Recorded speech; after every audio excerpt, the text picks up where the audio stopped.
welcome back, everyone. I'm sorry to leave you hanging with just one episode, but that is all we have time for. But what one hell of a cliffhanger, right? Personally, I've watched this hundreds of times. I'm not trying to brag, but if you haven't, it is available to stream on Amazon and Prime, or if you're feeling old school, you can buy the DVD for the price of a cup of coffee. That said, the rest of the evening will potentially be full of spoilers, so I do apologize. My next guest needs no introduction, but I'll do one anyway. Our star of the show was born in Wales on the 21st of July, 1966, which makes her a Cancer. And I'm speaking to a load of lesbians, so I'm sure you all know your zodiac. Cancers are charismatic, creative, intuitive, and caring, to name a few, and Sarah is all of the above and more. In 2019, she was awarded an OBE for her services to literature. She is our modern-day Sappho. Please give a very warm welcome to Dr. Sarah Waters.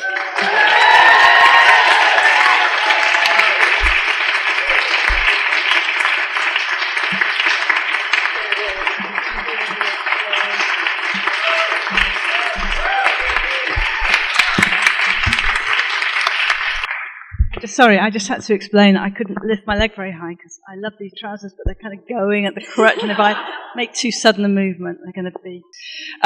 Okay, welcome back to the Cinema Museum. Thanks for joining us. I'm going to start by taking you back to 2005, okay, when Fingersmith was released. It was a really big year. Both Spain and Canada passed legislation for marriage equality, and in that very same year, civil partnerships were introduced in the UK. YouTube and Xbox 360 was released, so it was a huge year, and Fingersmith. So tell me, did you watch it when it came out? Did you have a watch party? I don't know if I had a watch party. We had a watch party for Tipping the Velvet. Did we for Fingersmith as well? Okay. I don't remember that. Was that at Melissa Jo's? Okay. Yes, celebration. We had a watch party. It was lots of fun. And I'd seen it. You know, they'd sent me an advance copy of it, so I'd seen it already. And in fact, you might have noticed my little cameo at the start. So it was Sally Head Productions who made it. They'd also made Tipping the Velvet, and they were really great about welcoming me along to different stages. Not creatively, I've never had or wanted or could have done a creative kind of input, but it was lovely to visit the sets and things like that. So I saw it at different stages, I guess. We mentioned Tipping the Velvet, and I think when that was released, something crazy like 1 in 4 viewers watched that. And I believe Fingersmith enjoyed a sort of similar success. But you briefly mentioned then, can you talk a little bit more about your involvement with the BBC adaptation and what the process was? Because I think that one of the first things that struck me about this is it stays quite close to the book. It does, doesn't it? And uses some of my dialogue, I think, which is always nice for an author. It was Peter Ransley who did the adaptation, who, again, was just... I don't think he sent me drafts of the script, but, I was sent the script at a very early stage, and I could give feedback, and then I went to the actors' read-through and kind of met the cast and met the director, Aisling, who was great. Everybody was great. And it was just a very, very happy process. And I have to say, I haven't seen it for probably about 10 or more years. Of all my adaptations, it was always my favourite, I think, yeah. And it's funny watching it now, because it does look a bit dated in places. God, don't they look young? The girls look Elaine Cassidy looks like 12. It's incredible. They're absolutely gorgeous. There were things about it that I think, like I say, look, it's a bit slow in places. But I think once the two girls kind of get together, like the last half hour, I think is great. I think the sex scene is lovely between them. Maybe having a woman director made a difference there. I don't know. It just felt very natural. And I think there was a very good chemistry between the two actresses, Sally, the lovely Sally Hawkins, and Elaine. And so that helped too. And this was the 90-minute. It was done for TV in 3 60 minutes. If you're a bit puzzled about this one, and I think they did it for an international market as 2 90 minutes, and it does mean you get the nice twist, which is always nice. Yeah. I can't remember what the twist was on TV. I think they just ended it when they'd had sex, and then the next morning Maud was like really up, and then Sue was like no. I think so. Well, you create such wonderful characters, and these are characters that you must spend months, years with while you're writing them. So when you see them come to life, do you ever feel a bit precious about that, or? Not really, no. Because I've always felt that the adaptations are just completely separate things from the book. I mean, it's really nice if you feel it's faithful to the book, obviously, but an adaptation can be very faithful to the spirit of a book, even if it's not necessarily faithful to absolutely every detail. So, we could talk about The Handmaiden in a minute, if you like, the Park Chan. Absolutely. Because that's a brilliant example of, a Korean language film set in 1930, Japanese occupied Korea, and yet it's so faithful to a lot of Fingersmith. It's extraordinary. It's a really good example of how a story can move, can migrate to a completely different setting and yet still be the same story, basically. Maybe it just shows you that these are universal themes that you're dealing with most of the time. So I wanted to talk about the adaptations and of the book. David Bowie said this is in his top 100 favorite books. And then, as you said, it was reimagined in 1930s Korea by Park Chan-wook, but it was also adapted by the stage by a woman called Alexa Younger, who is a writer on Sex and the City and Friends. So it's pretty huge. And there's that saying, imitation is the sincerest form of flattery. Mm-hmm. And these are people who are absolute giants in their respective fields, very different corners of the world. So how does that feel like you just, to see it take on so many new lives?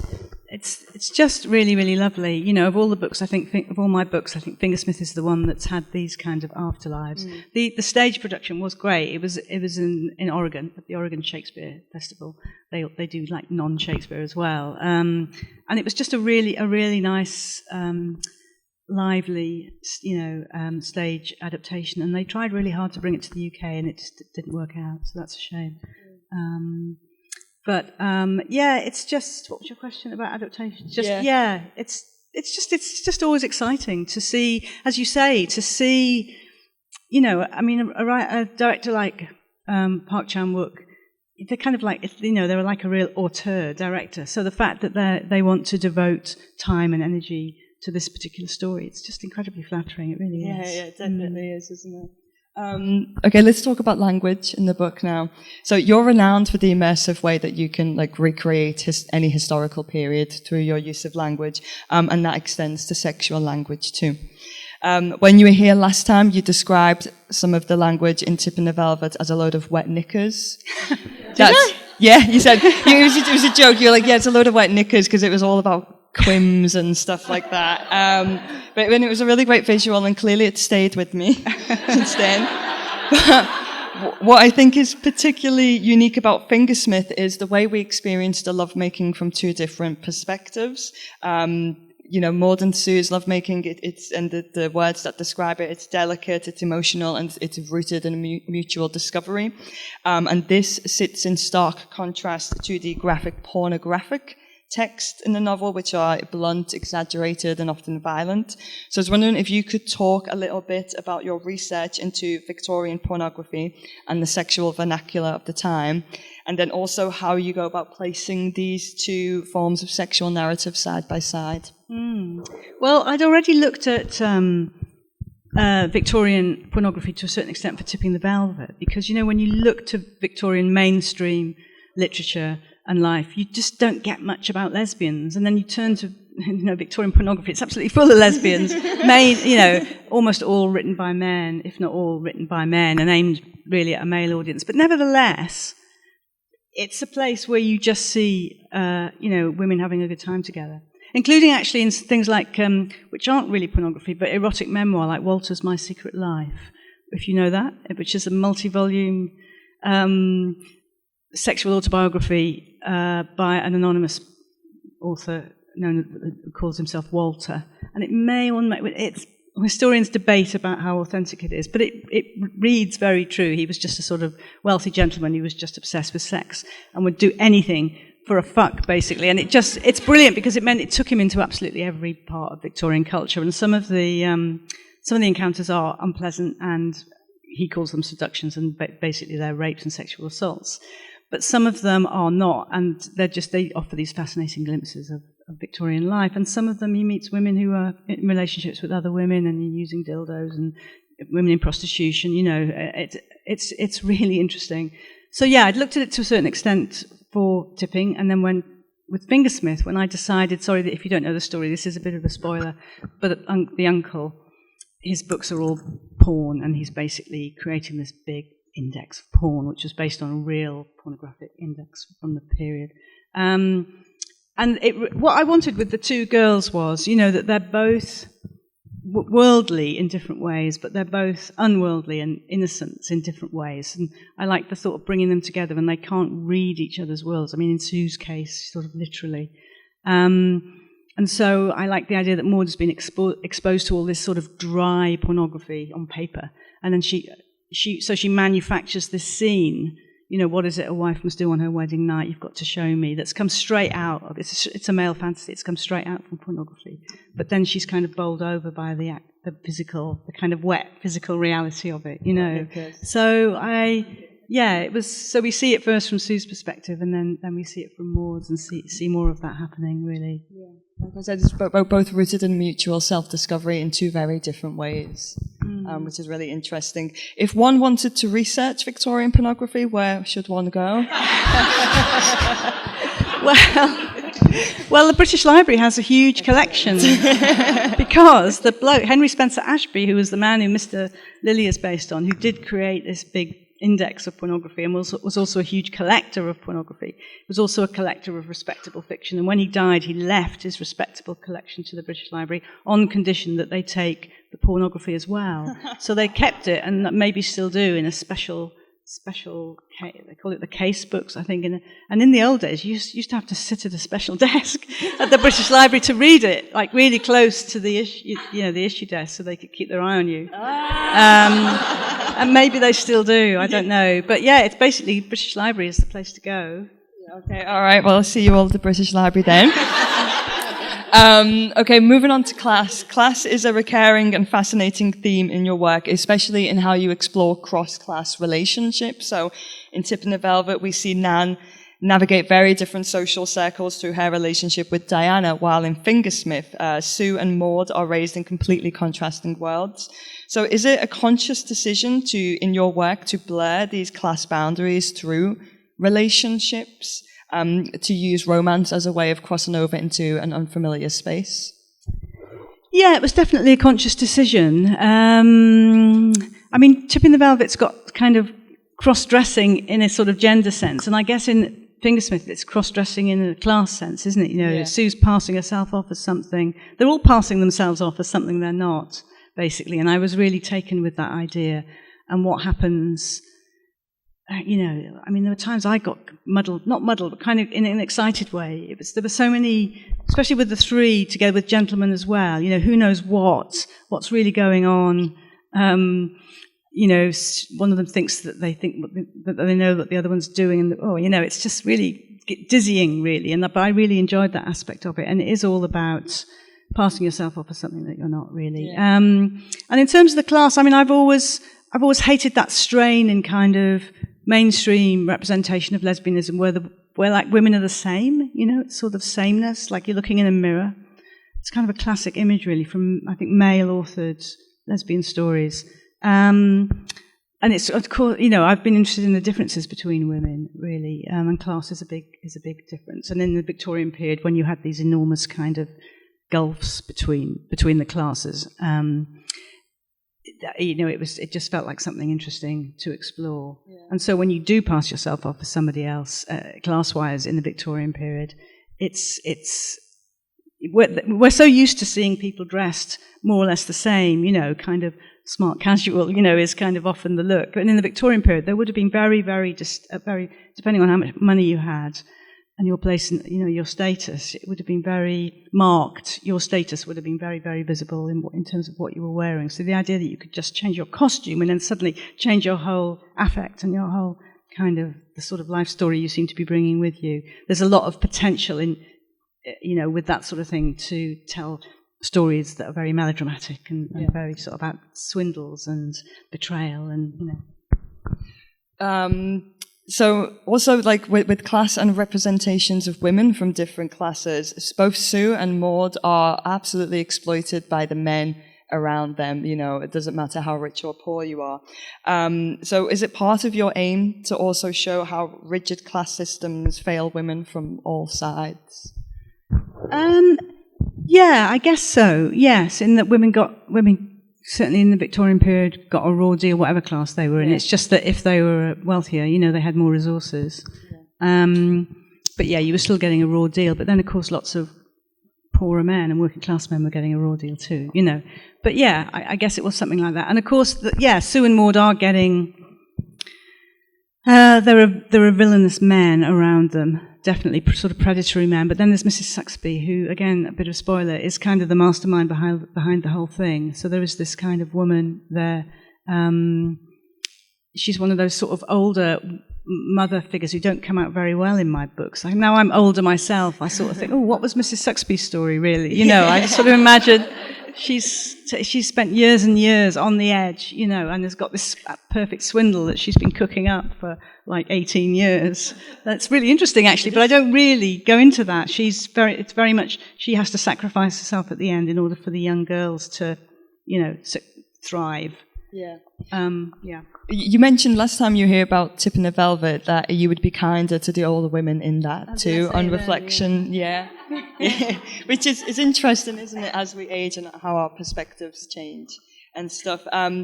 But yeah, so your work has had a huge cultural impact and is often credited with helping to popularize the lesbian period drama genre. Well, of course, you didn't invent it. You single-handedly revolutionized it, I would say, and mainstreamed it in a way that influenced literature, television, and film, paved the way for works like Ammonite, Portrait of a Lady on Fire, and Gentleman Jack, and allowed them to enjoy such an unprecedented mainstream appeal. Did you ever imagine that you would have this kind of influence? Well, I don't know if it was my influence exactly. I think it was just that my books came along at a particular moment, when things were conspired to, the mainstream was more open to receiving things like that. I felt I only wrote my books because I'd read a lot of lesbian and gay historical fiction in the 90s that I'd absolutely loved. Books like Patience and Sarah, Isabel Miller's, Ellen Galford's Mole Cut Purse, if anyone's read that, that's really great. And then, of course, there were more mainstream ones like Jeanette Winston's The Passion, which I think is over there. Yeah, which you can buy. That had a huge impact on me. And what really had an impact on me with that book was I remember picking it up and I saw the Penguin logo and the idea that Penguin, that really, really sort of quite high status mainstream publisher had published a totally lesbian book. Because up till then, the lesbian fiction I'd read was pretty lo-fi, if you know what I mean, and sort of published by Naiad and things like that. And some of it was good, but not all of it was good. But suddenly to find really good lesbian books in the mainstream, that was really exciting to me. So my books just kind of captured a moment, I think. Yeah, when it was ready to go mainstream, I suppose, when people are ready for it. We're going to go into the audience Q&A now. So while we get the roving mic set up, have a think of your questions, which I'm sure you already have. And lights are quite bright, but I can still see you. Do you want to put your hand up if you have a question? Don't be shy. Okay, we've got one in the middle here. One, two, three, four. And we've got one over there too. We'll go over here first and then come to you in the middle. Sorry, I put my hand back down. Hello. Hi. My name's Sophia. I'm currently writing a play set in the 1840s, and I want to ask a question about language as well. I'm really sweary, and I'm finding that the temptation to be really sweary is quite overwhelming. In Fingersmith, Sue has some of my favourite swears ever, and I wanted to know that if you take historical accuracy into consideration when you are writing those amazing sweary moments, or if the moment takes precedence? It's a bit of both. I think, there are moments when I felt Sue should swear. In fact, it's very difficult to know really what would have been a very shocking word, or just a mildly shocking word, or something your granny would have said. You know what I mean? It's really hard to pinpoint that kind of thing when you're looking at the past. And in a way, it doesn't really matter, because we will never know. And I think you just have to, it's all about giving a performance as a historical novelist, I think, or a playwright. You have to just make it feel natural somehow. Have you looked at, is it the Old Bailey online records? No, but I have been really looking for something that is going to give me a bit of guidance, so I will Old do Bailey that. online is brilliant, because it's just obviously what it sounds like. It's cases from the Old Bailey, transcripts of cases from the Old Bailey that have been just put online, and they're full of swearing. I mean, it's a real eye-opener. Good. because you've just got kind of working class people standing there saying, and she came out with an axe and she said, "You shut your fucking mouth." I don't know why I'm putting on that voice, but anyway.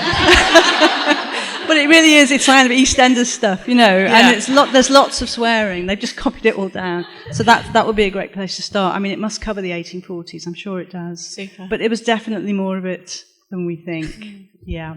But I think you need to be, don't overdo it, because it'll just sound too modish or something, I think. Thank you.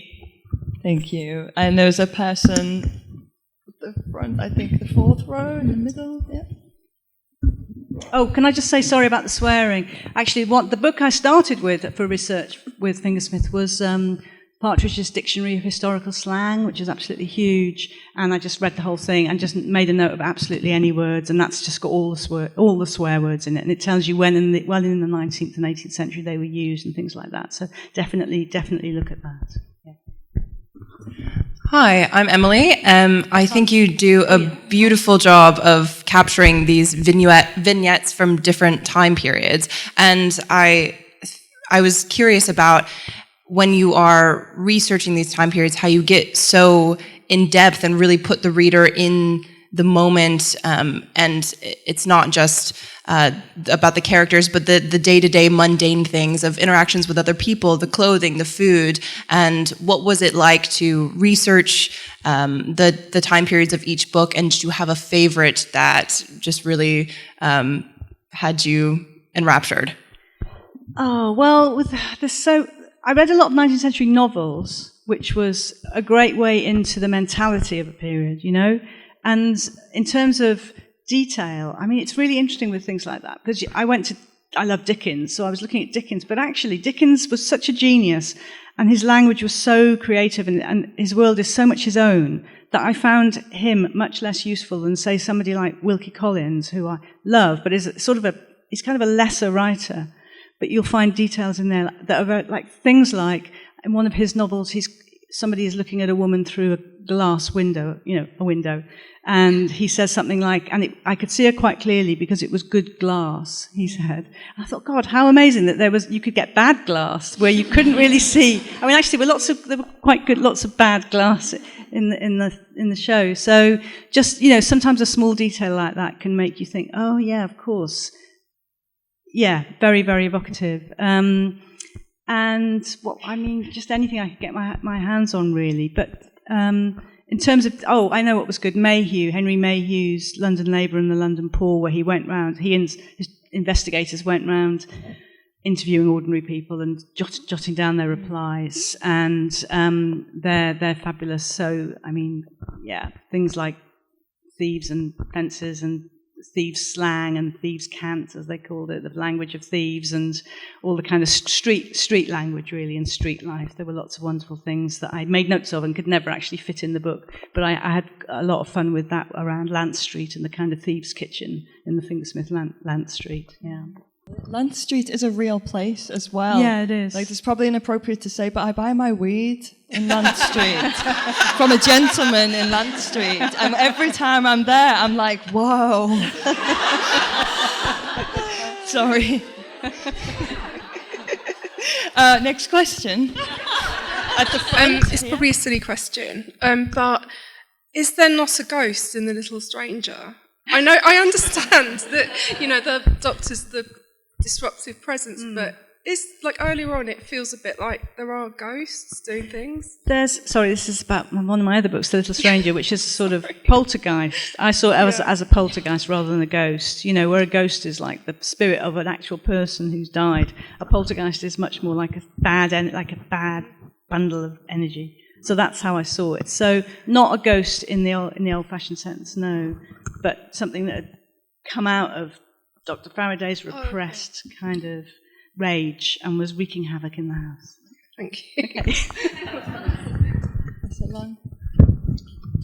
Hi. I just wanted to ask, what was one of the most enjoyable moments in your career? Oh, gosh. Actually, the phase around Fingersmith being adapted was a really nice time, actually. I was probably well onto my next novel by then, but I'd never dreamed that, I never imagined I would get published right at the start, but then once I was, the book seemed so sort of niche, so lesbian and kind of small in terms of who they might appeal to, which was fine because that was the sort of reading community I felt I'd come out of. That was fine to me. So the fact that they found a big lesbian readership and a mainstream readership as well, Tipping the Velvet, and then the next ones.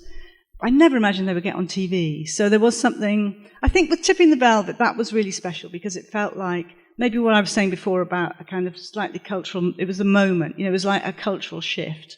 And things were changing for LGBT people, and we were getting things like partnership rights and parenting rights and employment rights, and it was really amazing. I never would have anticipated that 10 years before. So Tipping the Velvet being on telly felt like part of that, and it had a real popular appeal, but it seemed to me that it really kept its lesbian appeal as well, and that was really important to me. So that was a good time, yeah. That was a lovely question, thank you. One more on the end there. Hi, I wanted to try and understand how it might feel to you to know that your books were like the turning point for like a whole generation of young sapphics. Because in conversations I've had with my friends, when we were talking about this event, we were talking about literally your books being our first introduction to sapphic literature. And, we've grown up on opposite sides of the world. That's quite a powerful influence to have over an entire generation. I wondered how that felt. Do you know what? It's amazing to hear, but it almost feels like it's nothing to do with me. I know that must sound weird, because it's not like I set out to write a book or books, to write books that were going to change a generation. And then they did, and that was great, and so I succeeded. I just never had a plan with the books. I just wrote these books that I want, that appeal to me and that I wanted to write. So the fact that I know they have been very important for some people, especially perhaps when people, for young people, has been amazing. But in a way, I feel like I can't quite claim that. It just happened. It just happened, and it's lovely. But yeah. You have to claim it. Claim it. You claim it. You owned it. Okay, we'll go to the middle here, and then we're going to start moving down the side. You've probably been asked this a million times, but which is your favourite novel and why?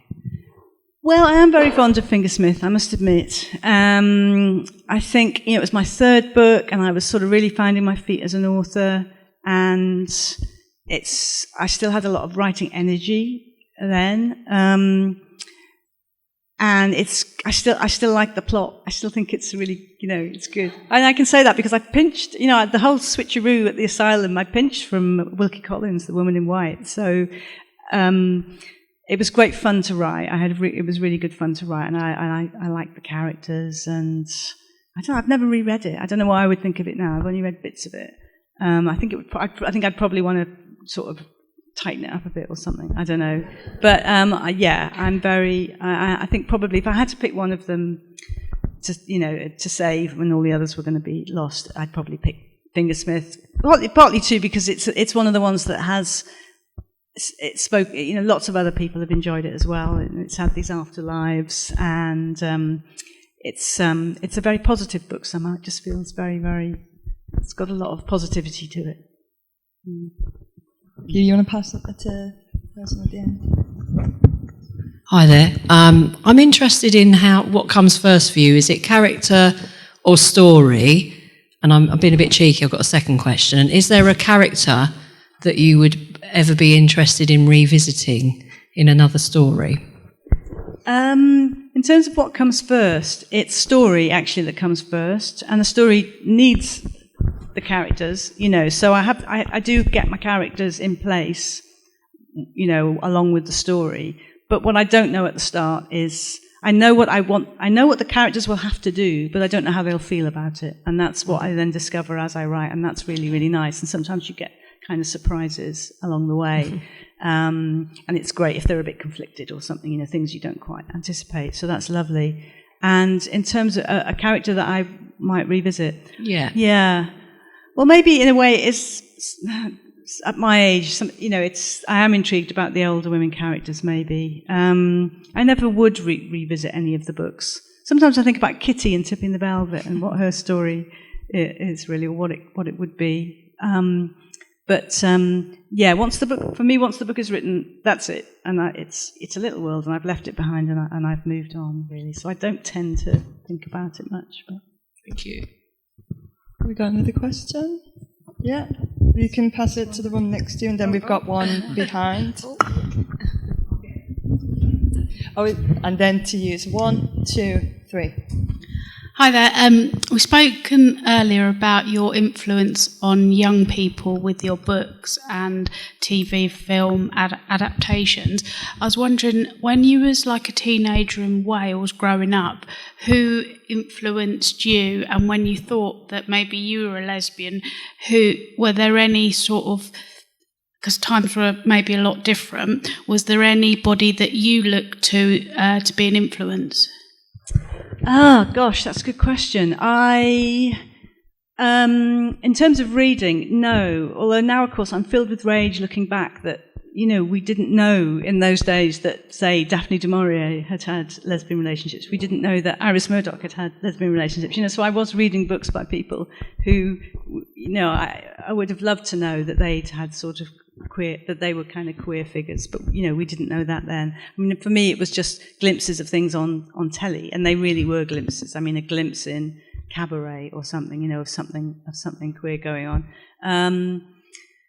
And then it was, I was a big reader, but it was pretty mainstream stuff. And then it wasn't until I went to university, actually. I'd had a boyfriend at school, and then went to university and fell in love with a girl, and we got together very secretly. Although not unthrillingly, I have to say, it was quite thrilling. There's something to be said. Well, and then I began to identify first as bisexual, and then as a classic, and then as lesbian, and then start to seek out kind of lesbian and gay books. And do you remember I don't know if any of you know, there's a bookshop in Edinburgh called Western Wilds. Yeah, and they had a newsletter. God, it's so old school. Way before the internet, of course. They had a newsletter you could write off for. Where did I even get the address from? Probably from the back of Spare Rib or something like that. You could send off for this newsletter. It was like photocopied, photostated, as we say. Came back to you, and you could, and you'd send off a check, a postal order, I don't know, for a Naiad book that I liked the sound of, and then that would come back. And it was very exciting, getting these mail order lesbian books. So this was when I was at Kent, probably not even Lancaster, when I was a student, and then I moved to London, and then, of course, discovered in those days there wasn't just Gaze, the wonderful Gaze the Word, there was Sister Right and Silver Moon and Compendium Bookshop in Dalston, and, there were places you could get lesbian and gay fiction. So that's when I started to read with it, in that hungry way that often we do when we're young gay people, and we sort of want that stuff. And it was the kind of books I mentioned earlier, really. Jeanette Winterson and Isabel Miller was, Patience and Sarah was a big book for me. I was always drawn to sort of historical stuff and how we imagine a past for ourselves. Thank you. Oh, there was one over there. Yeah, we're going to go there first, and then we're going to go straight back there. there's a lot of us this way. We can go there with the chatty. I wanted to ask about, because you were speaking about how important it was to speak to a specific lesbian audience, and then also the fact the books were so mainstream, particularly with it being your third book, was there like a balance you were thinking about in terms of like being specific and then extrapolating, or did it just sort of happen? You mean when I was writing it? Yeah. I had no thoughts about writing it in a way that might make it appeal to mainstream readers too. It was with all the books, it's always just been the book I've wanted to write. A book has come along that I want to write with my own agenda. That's, in fact, it was with Fingersmith. I remember doing a reading in Muswell Hill. So sort of, I'd been used until then of having a very lesbian crowd. And I was doing this reading in Muswell Hill, and I looked up, and I kind of thought, oh, this looks like a slightly different crowd. And it was very sort of it was a very mumsy crowd. It was good. It was very nice, and that was Fingersmith. And I think that was the point when my audience expanded a bit. But no, in terms of the writing of the books, no, it was just me, just doing my own thing. Yeah. Thank you. Okay, this is going to be the last question, I'm afraid. No pressure. Hi, Sarah. Hi. It's Fish. Hello. I love your work. I love everything you do. It was an absolute delight to see Fingersmith again. So thank you. Thank you for being so generous. And I've got to ask, and I'm sure I'm not the only one in the room that wonders, are you ever going to write anything else? Oh, goodness. Please? Well, do you know what? I was writing a book, and I did what I've never done before, and I abandoned it. I walked away from it. It wasn't lesbian, don't worry. Maybe I was being paid back. Maybe I was being paid back for not writing a queer book, but I spent fucking ages on it as well, and it was wrong from the beginning. My agent is here, she will say the same. My partner is here, who said right from the start, I'm not sure about this. And I was like, I think I can make it work. And no, I couldn't, so I abandoned it, which was an awful shock at the time. This was just a few months ago.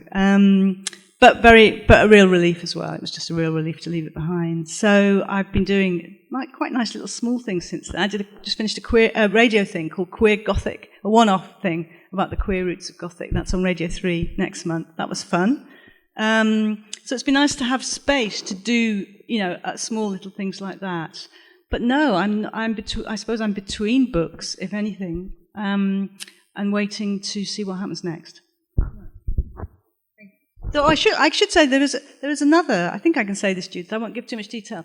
There's a new screen adaptation of Fingersmith in development, or it's been optioned, and they're working on the script at the moment. It may go nowhere because TV is like that. So it may go nowhere, but that's been. Is that in the UK? Really nice. Yeah, it's the UK. I wonder who's going to play Sue Maud. Nice. Okay, everyone, Sarah Waters. Thank you. Thanks.